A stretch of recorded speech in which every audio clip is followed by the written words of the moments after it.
ఏంటి ఉమా నీళ్ళు పెడుతున్నావు? పంపులో నీళ్ళు రావట్లేదా? ఇవాళ పేపర్ చూడలేదా? చూడలేదే. ఇవాళ మన ఏరియాకు కరెంట్ లేదు. కరెంట్ లేకపోతే మోటార్ ఎలా పనిచేస్తుంది? మోటార్ పనిచేయకపోతే నీళ్ళు ఎలా వస్తాయి? అందుకే తోడుకుంటున్నాను. ఆహా, సో ఈ రోజు నుంచి నీ కష్టాలు ప్రారంభం. అదేమిటండి? అదే ఉమా, కుటుంబ కష్టం. ఓ అంతే కదా. ఈ 3 రోజులు మనం హ్యాపీగా గడిపేశాం. పాపం పాపిగాడు, అదే మన పాపారావు, ఈ 3 రోజులు హోటల్లో భోజనం చేయమని చెప్పాను. ఈ రోజు నుంచి వాడు మనకి పర్మనెంట్ గెస్ట్. అలాగేనండి. చూసావా, 2 సంచులు. ఒకటి మన కూరగాయలు వెజిటేరియన్, 2 వారి కోడి నాన్ వెజిటేరియన్. వెళ్ళి తీసుకొస్తాను, ఈలోగా వంట ఏర్పాటు చెయ్యి.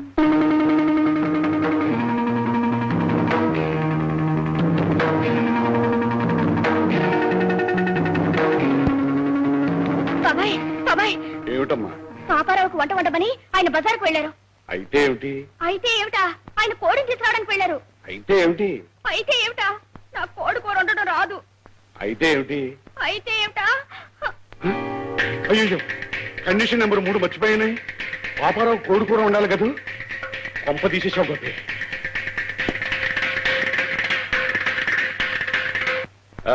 పాపారావు నాయుడు గారా, రండి.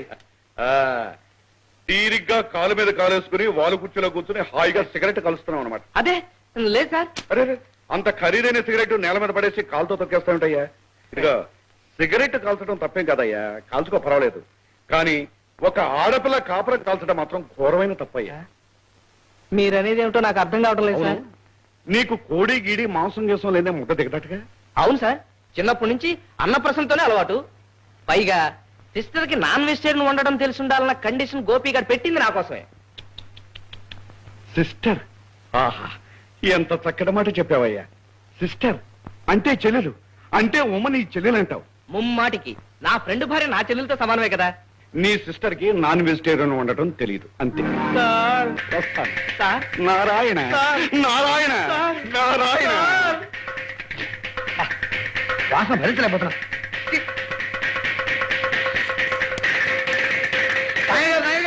ఏమిటప్ప హావిడి? ఏమీ లేదు, రోజు ప్రొద్దున్నే ఇలా పరిగెడితే గుండె గుడిగంటలాగా కొట్టుకుంటుందని డాక్టర్ చెప్పాడు, అందుకని. అవును, నువ్వేంటి వెలివేసిన మనిషిలాగా ముక్కు మూసుకుని ఇక్కడ బయట కూర్చున్నా? లోపల పాపారావు కోసం కోడి కూర ఉడుకుతోంది. ఆ మసాలా వస్తా నాకు పడదు, కడుపులో తిప్పేస్తుంది, అందుకని బయట కూర్చున్నా. అలవాట్లేని వాళ్ళకి ఆదులో అలాగే ఉంటుంది. కానీ తినగా తినగా కోడి కూర ఎంత రుచిగా ఉంటుందో తెలుసా? మీ వలస చూస్తుంటే పాపారావుకే మిగిల్చేలా లేదే, మొత్తం మీరే లాగించేటట్టున్నారు. లాగిస్తా తప్ప మన ఉమేగా మడిగట్టుకుని మరి వండుతుంది. మరి కండిషన్ నెంబర్ 3 ఉమ్మే వండాలి కదా. కరెక్ట్. నారదా, భలే వింత మనిషి, అయినా చాలా మంచి మనిషి అండి. Thank you.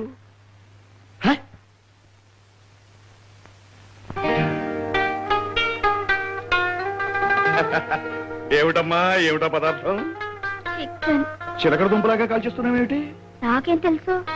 సరే, నువ్వు కాల్చిన తర్వాత కోడి చచ్చిందా, ఆ కోడి చచ్చిన తర్వాత నువ్వు కాల్చావు? ఆయనే సగం చచ్చిన కోడిని తీసుకొచ్చారు. ఓహోహో, సగం చచ్చిందా? మిగతా సగాన్ని నేను చంపేస్తాను. అప్పుడు గాని ఆ పాపిగాడు తెక్క కుదరదు. నువ్వు తప్ప, నువ్వు తప్ప, తప్పుగా చెప్తాను. నారదా నారదా, అంతా నీదే పరునైనా. ఇవి నీళ్ళు నువ్వుందమ్మా. దుమ్మునే. ఇదిగో, ఇది చికెన్. అదేమిటమ్మా? అన్నం. మరి అదేంటి బాబాయ్? బేబీ కంగారు పడకమ్మా, అర్థమైన మంది కలిస్తే గానీ బిర్యానీ తయారు కాదు. ఇచ్చారమ్మా. ఉప్పు, ఉప్పు బ్లడ్ ప్రెషర్ మంచిది. ఇకపోతే దినుసులు, ఉల్లిపాయలు, ఉల్లిపాయలు కొలెస్ట్రాల్ కు మంచిది. చింతపండు, చింతపండు పులుపు మంచిది. అల్లం, అల్లం పైత్యానికి మంచిది. వెల్లుల్లిపాయలు, వెల్లుల్లిపాయలు గుండెకి మంచిది. పచ్చిమిరపకాయలు కడుపులో మంటకు మంచిది. కోడిగుడ్డు, కోడిగుడ్డు వేయిద్దమ్మా. ఏం పర్వాలేదమ్మా, ఇది తల్లి అది బిడ్డ, ఇది అండం అది పెట్టడం, 2 కలిస్తే బ్రహ్మాండం. ఇవన్నీ కూడా ఎందుకోగందుకు మంచిగా ఉంటాయి.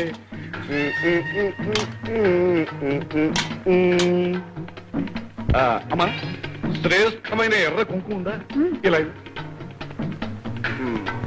కాయగూరల్లో పసుపేస్తారు, కోడికోళ్ళ కుంకుమ వేస్తారా పేరమ్మా బాబాయ్? ఎందుకో తర్వాత చెప్తాను ముందు కాస్త నువ్వు మొహాన్ని బొట్టు పెట్టుకోమ్మా దీర్ఘ సుమంగళి భవ శ్రీరస్తు శుభమస్తు అభిగ్రమస్తు ఇక మన చేతుల్లో ఏమీ లేదు నాయన అంతా వాడి చేతుల్లో ఉంది ఇది ఇంకా కంపగా ఉంది. ఉమా ఉమా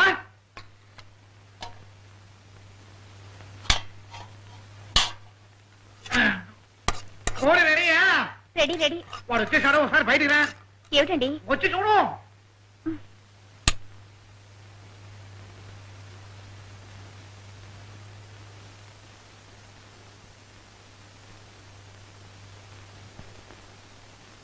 స్వామి శరణమయ్యప్పో స్వామి శరణమయ్యప్పో. సిస్టర్, నా గురించి కష్టపడి కోడుకోరు చేసావా? అవునన్నయ్యా. అనుకోకుండా శబరిమల వెళ్ళాలని నిశ్చయించుకుని అయ్యప్ప మాల వేసుకున్నాను. 41 రోజులు నిష్ఠగా ఉండాలి. మాంసం గీసం తినకూడదు. నాకు మీతో పాటే శాకాహారం. ఏమిట్రా సడన్ గా శబరిమలై? సాధారణంగా గుడికి వెళ్ళడానికనే నిష్ఠ పాటిస్తారు. నేను నిష్ఠ పాటించడానికనే గుడికి వెళ్తున్నాను. అదేమిటి నాయుడు గారు, మాట్లాడకుండా అలా నిలబడిపోయారే? స్వామియే శరణమయ్యప్ప.